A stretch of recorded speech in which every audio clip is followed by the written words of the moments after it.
Well, to break this all down, we're joined by two of our four political contributors, Lynda Tran, a Democratic strategist and a founding partner of 270 Strategies, and Hogan Gidley, a Republican strategist and former communications director for Governor Mike Huckabee. Okay, Hogan, we'll have you kick it off for us. A new poll shows Hillary Clinton up 4%, 4 points. 95% of Americans have said they've already made up their mind. That 5%, can they really make a big difference in this election? Oh, a huge difference. I don't know if it's going to make enough to put Donald Trump in the win column, but I mean, it's obvious there are lots of folks out in this country who have never been surveyed before, who are on those rolls that the DNC and the RNC don't know about. We saw them turn out to every Republican contest for Donald Trump in the primary process. Thousands of people at rallies who had never been part of the process before. We mused, wondered, would they actually vote? They voted every time, making him the most, getting him the most votes in the history of presidential primary politics on the Republican side. So they're there. I just don't know if there are going to be enough of them for the general election. What states could they really make a difference for? They're going to make a difference in North Carolina. I think they are going to make a difference in Pennsylvania and Michigan. Think about states like Pennsylvania and Michigan for Republicans. It's often fool's gold. We see the polls tighten. Mitt Romney saw him. He went to Pennsylvania. He went to Minnesota kind of at the last minute as well. And the reason we tend to gravitate toward those polls that we like to see where they get close is because if we can somehow win Pennsylvania, it's over.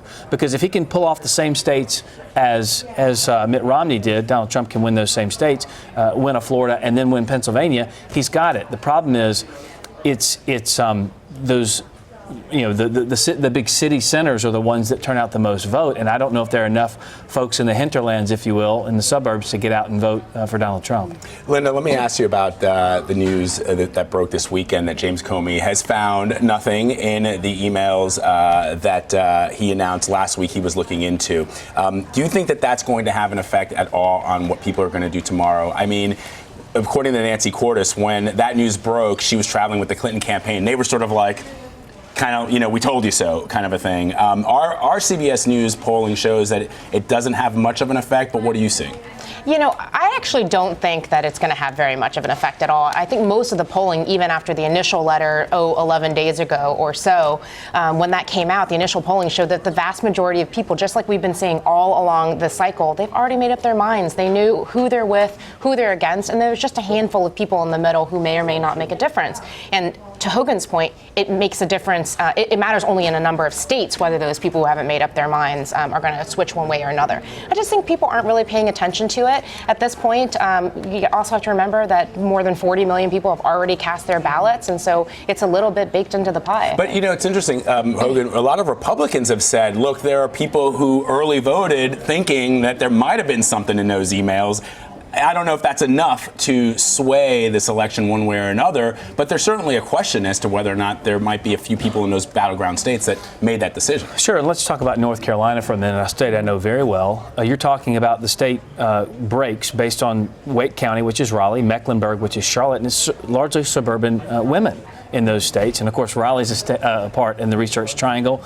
All you Yankees have come in and ruined that state. But what happens is they usually vote early, and they don't vote politics or policy, they vote the person. And Donald Trump was hemorrhaging votes for a while there with the Billy Bush video and everything like that, and it really turned off a lot of women. However, the three-pronged approach of the Obamacare numbers going up now 40% in a state like North Carolina. The Clinton Inc. pay-for-play scandal broke, and then the FBI investigation stemmed that tide quite a bit, enough to probably change and make Burr end up winning and holding his seat. Not probably enough for McCrory. It looks like he's still down by a point or two. But regardless, it starts to stem that tide a little bit and make women think to themselves, what should I do here in the waning moments of this election? But as you just mentioned, now there are 3.1 million people that have already voted in North Carolina. There aren't but 5.5 usually that vote in the state as a whole. So it's almost decided now, and we just don't know what's been decided.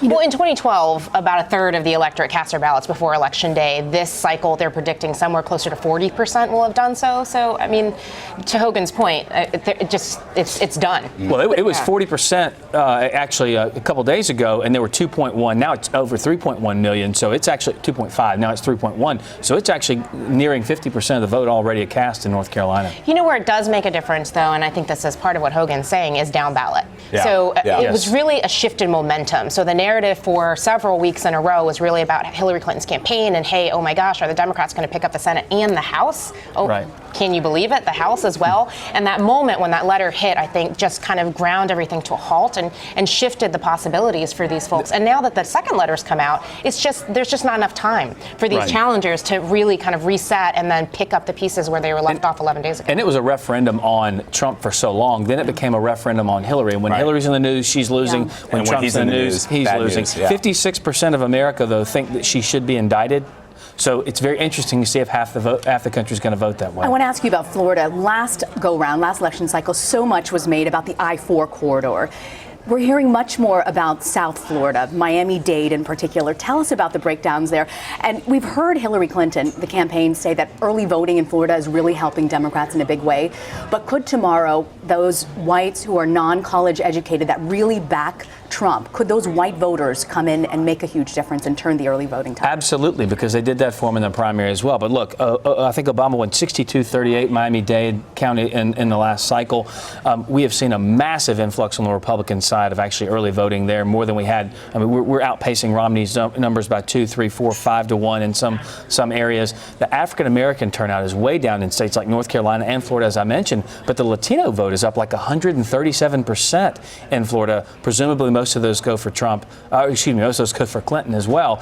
But we're also seeing now some polls showing that Donald Trump could actually get double the amount of African-American votes that Mitt Romney did, putting him around 11-12%. If that's the case, we just don't know what the offsets are going to be. We don't know. I remember in 2008 when McCain lost so badly, and then the RNC came out and said in 2012, oh, well, guess what? We're a whole lot better than McCain, and we're getting out more numbers. And I thought that's great, but McCain's not the bar. Right. He got trounced. Yeah. The bar is Obama. Are you to those levels? And that's something we just don't know yet. Well, I think it depends also. You have to look even more closely to the numbers than overall turnout. And everything we're hearing early on is that Hillary Clinton is outpacing Barack Obama when it comes to Latino and Hispanic voters. Yes. So in Florida, obviously, that could be huge. Play. But so that's my question, which is, have we been underpolling Latino voters this cycle around? And to the point that Rena made about, white that are not college educated voters, could they provide a last minute surge to Donald Trump, out of nowhere, that people, he's saying that's what he's saying on the campaign trail, his people are going to come out and vote for him, that we just haven't been polling them. And yet, on the other hand, there's a surprise that Hillary's doing so well with Latinos. Well, I think to the first point, yes, I'm almost positive that we've been underpolling Hispanic voters all along. It's a problem with the polling system overall. A lot of Latino voters in particular are exclusively on cell phones, and so it's very, very difficult, I think, to capture that. You may have some polls that are oversampling in that area, and Univision actually came out, I think, partnering with ABC on a poll that was a bipartisan one conducted by a firm on the left and a firm on the right, and it showed that as much as we talk about the general populace being unsatisfied with the system and being unhappy, on the Hispanic side, there's a sense of fear about what may come. So it's less about discontent in the moment and more of a fear of what might happen when you have a candidate who's saying, build the wall, build the wall. Fascinating. Fascinating. And so let's talk Michigan.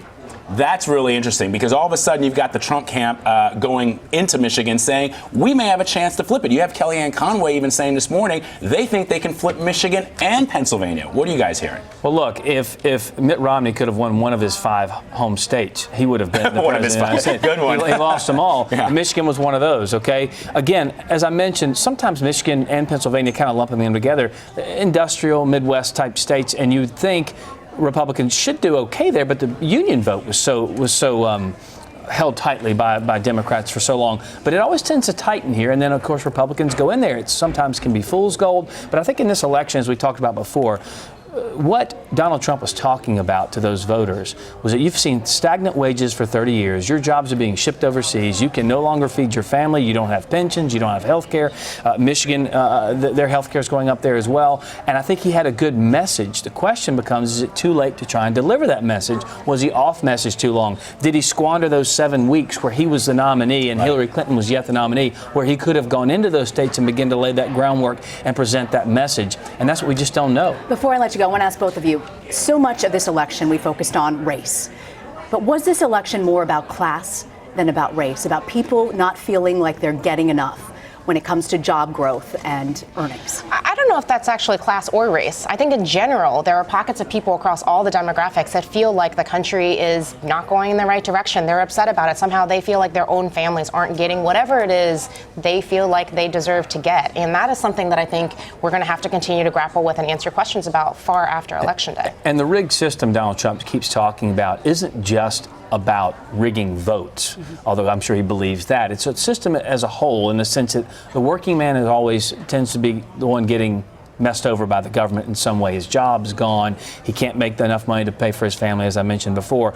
And you have someone like Hillary Clinton as Bernie Trump. Wow. Imagine that. That Bernie Sanders was talking about, where 47% of Democrats voted for him because he was talking about the rigged system. So those folks at the top, the elites, they always tend to skate. They never get in trouble. They don't face the same set of rules that we face. They make a ton of money, and yet the working man gets it in the chin every time. And I think that message, while good and strong, both on the Democrat and Republican side, is there's a potential there to get those votes in those areas where so much of the country feels like they've been pushed aside and cast aside. But all right, we're gonna, you guys. I mean, we have so much to talk about over the next 24 hours. Exactly, we got to pace ourselves. Hogan Gidley and Lynda Tran, we thank you as always.